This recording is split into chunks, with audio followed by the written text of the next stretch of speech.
Nada mais justo da gente chamar o nosso coordenador de política aqui do nosso portal, Gabriel Bus, que vai me ajudar a resumir tudo o que aconteceu e o que ainda deve acontecer nessa semana aqui em Brasília. Gabriel, primeiro eu quero te falar o seguinte: erramos as nossas previsões de segunda-feira.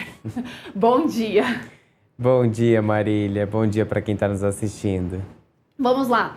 Vamos começar falando, Gabriel, de CPMI do INSS, né? A gente teve ali aquela primeira surpresa, né? Não deve prorrogar, deve seguir ali a mesma linha do ministro Cristiano Zanin em relação à CPI do Master, que foi ali colocado o mandado de segurança.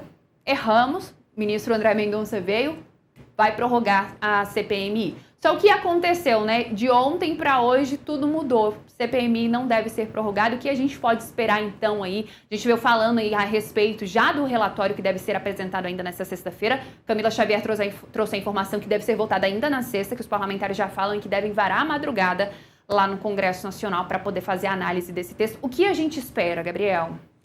Olha, Marília, a decisão do ministro André Mendonça causou uma certa irritação ou talvez incômodo. A gente pode usar a palavra incômodo, fica mais claro desse jeito para quem está nos assistindo e também para expressar de fato o que gerou ali dentro do Supremo Tribunal Federal. Porque o ministro André Mendonça, na sua sustentação ontem, ao defender essa decisão de prorrogar a CPMI do INSS, usou a interpretação sobre a instalação da comissão.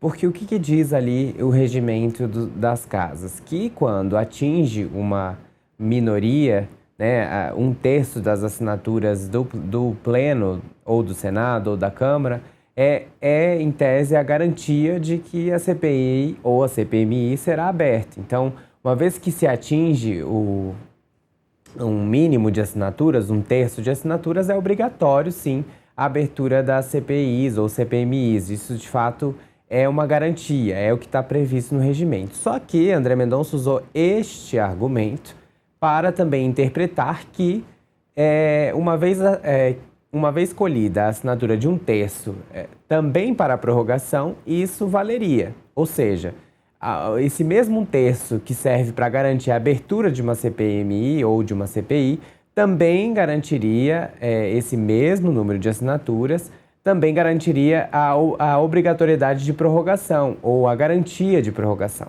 Só que isso é uma interpretação do ministro.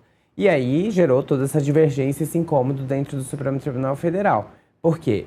Dentro do entendimento ali na cúpula do Congresso e também de integrantes do Supremo, ficou definido que o quê? Isso segue sendo uma prerrogativa do presidente daquela casa. No caso do Congresso, é o presidente do Senado, Davi Alcolumbre. No caso da Câmara, o presidente Hugo Mota. Então, essa interpretação que mudou um pouco e por isso causou uma certa surpresa a decisão de André Mendonça. Porque a gente imaginava que ele ia seguir na mesma linha de Cristiano Zanin lá quando deliberou sobre a CPI do Master. Não foi. E naquele caso, inclusive, o Zanin poderia ter declarado a abertura, porque sim, há uma garantia, né, de quando atinge 1/3 das assinaturas necessárias, você pode sim obrigar o Congresso a abrir, porque é uma garantia de minoria, que a gente chama, né? CPIs são garantias de uma minoria. Mas no caso de prorrogação, isso é uma competência do Legislativo. E aí foi o que sustentou outros ministros que votaram contra. O placar chegou a 8-2, né? Então ficou só André Mendonça e Luiz Fux com essa interpretação em relação à prorrogação e ficaram ali isolados. Os 8 ministros votaram contra essa prorrogação.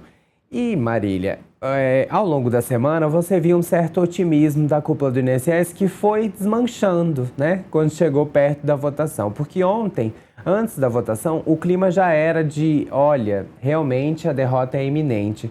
E o presidente do Senado não tomou nenhuma atitude nas 48 horas, porque também esperava esse resultado para daí sim ver como iria prosseguir. Mas, com o resultado, não precisou, né, tomar nenhuma atitude, já que o Supremo derrubou a decisão que prorrogaria a CPMI. E agora fica essa saia justa, porque restam 2 dias, né, hoje e amanhã, para a CPMI encerrar os trabalhos. E essa questão do relatório, tenho apontado aqui, na segunda-feira já tinha apontado, a dificuldade para aprovar esse relatório. A gente sabe que vai ser uma sessão muito tumultuada ao longo do dia hoje. O relator tenta construir ali um consenso, mas encontra dificuldades porque o governo quer também um espaço dentro do relatório, vamos dizer assim, né, que é um consenso em cima do relatório, e esse consenso está sendo difícil de se chegar, e quanto mais esse imbróglio continuar durante o dia, mais difícil será a votação de um relatório final. Então há chances, e isso não sou eu só que estou dizendo. Ontem o presidente da CPMI, Carlos Viana, ao sair do Supremo, disse que a tentativa dele vai ser votar o relatório entre hoje e amanhã. Mas ele também não garantiu que isso vai ser possível, porque o ambiente, de fato, está muito tumultuado.